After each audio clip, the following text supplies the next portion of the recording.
Son şahitlerden Kemal Taner anlatıyor. Hapishaneye yanına görüşmeye gitmiştim. Namazı yeni kılmış, tesbih çekiyordu.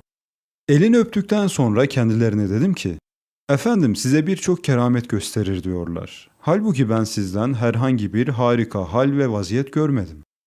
Eğer böyle bir şey gösteriyorsanız bana da gösterin.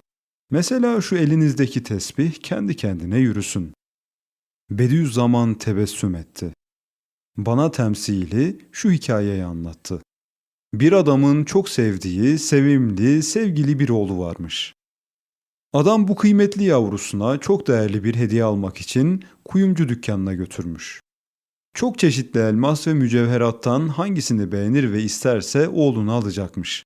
Mücevherat dükkanında kuyumcu adam dükkanı süslemek için tavana çok çeşitli renklerde kırmızı, yeşil, mavi, mor, pembe, sarı her renkte büyük balonlar asmış.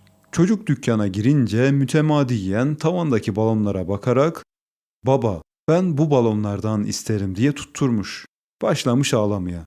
Adam, "Oğlum ben sana çok pahalı ve kıymetli elmas mücevher alacağım."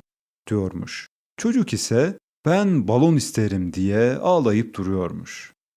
Bu misali bana anlatan Bediüzzaman sözlerine devamla, "Ben Kur'an'ın elmas ve mücevherat dükkanının bekçisiyim, dellalıyım. Ben baloncu değilim. Benim dükkanımda, benim pazarımda Kur'an'ın ebedi ve ölümsüz elmasları var. Ben bunlarla meşgulüm. Ben Kur'an nurunu ilan ediyorum. Balonculuk yapmıyorum." dedi. Bediüzzaman'ın ne demek istediğini anlamıştım.